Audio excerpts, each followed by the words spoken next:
Olá, que a graça do Senhor Jesus esteja com você. Mais uma semana começa para continuarmos aqui a nossa reflexão. Agradeço a sua companhia diária e também por ser o meu colaborador, a minha colaboradora. Quando você toma esse vídeo, leva outras pessoas, fazendo com que a palavra de Deus chegue a mais lugares e a mais pessoas. Louvado seja Deus, né?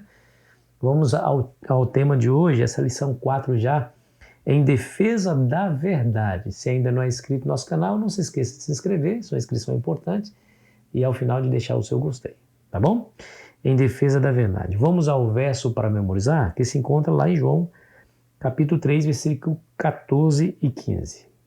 E do modo porque Moisés levantou a serpente no deserto, assim importa que o Filho do Homem seja levantado, para que todo aquele que nele crê tenha a vida eterna.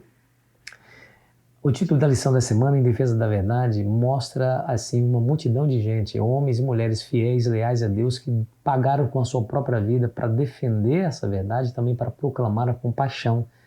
E isso acendeu a ira de Satanás, que fez com que essas pessoas sofressem, fossem perseguidas, fugissem das suas cidades, das suas casas, das suas igrejas, e foram para outros lugares para justamente escaparem a essa perseguição. Outros foram presos, foram torturados e outros foram mortos, mas permaneceram firmes, leais a essa verdade, porque acreditavam que a verdade é digna de confiança. Morreram, derramaram o seu sangue para que essa mesma verdade fosse proclamada a outras pessoas.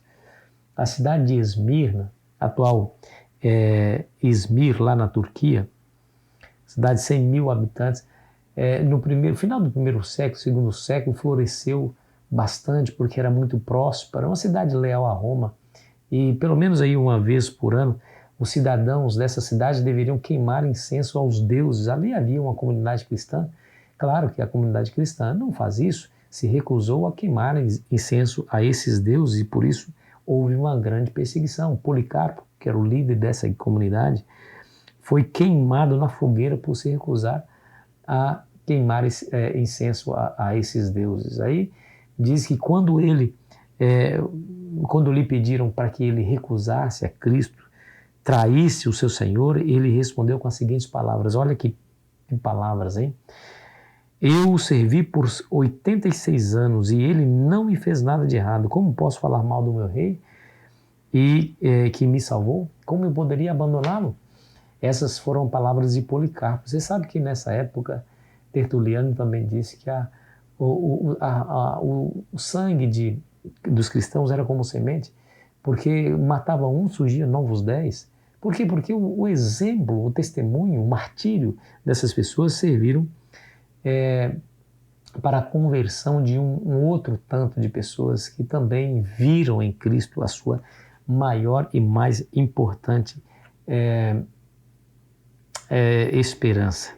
Nessa semana nós iremos estudar os princípios bíblicos que motivaram tal lealdade. Como que esses homens e mulheres foram capazes de negarem a própria vida, o próprio conforto, né? Porque eles foram presos, foram privados de alimento, foram torturados e por fim deram a sua vida. Como que eles foram capazes? Quais são os princípios bíblicos fortes o suficiente para fazer com que essas pessoas não demovessem um único milímetro da sua lealdade ao Senhor? Nós iremos estudar sobre a história dos valdenses, a história dos reformadores John Huss e Jerônimo, Wycliffe e tantos outros mais que prepararam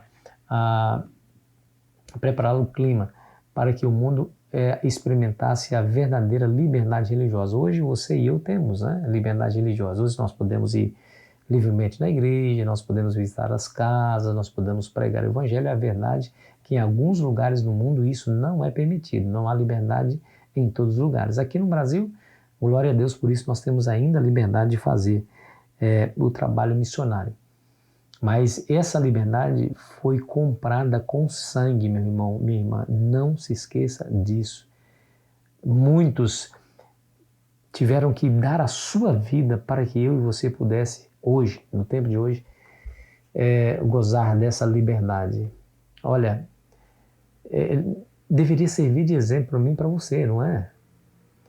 Não dá para a gente ficar sentado nos bancos da igreja, ouvindo sermões e voltando para casa sem fazer nada pelo mestre, sem promover a causa do mestre. Não dá.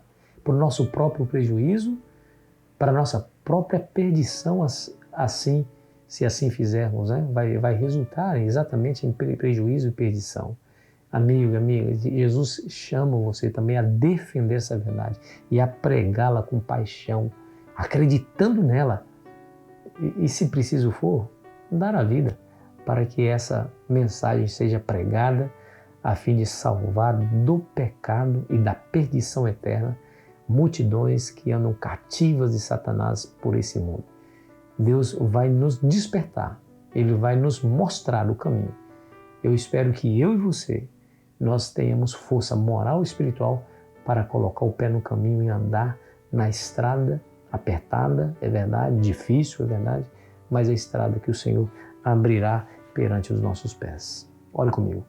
Querido Pai, em nome de Jesus pedimos a Tua bênção, derramando sobre nós o Teu Espírito Santo, a fim de que também tenhamos coragem, Senhor, de, se preciso for, pagar com a nossa própria vida a questão do testemunho e da pregação do Evangelho. Nada nesse mundo é mais importante para nós do que o Senhor, e a nossa lealdade a Ti nos ajude a sermos assim, em nome de Cristo. Amém. Foi bom estar com você. Amanhã começaremos propriamente esse estudo. Eu espero você ansiosamente. Aproveite bem seu sábado.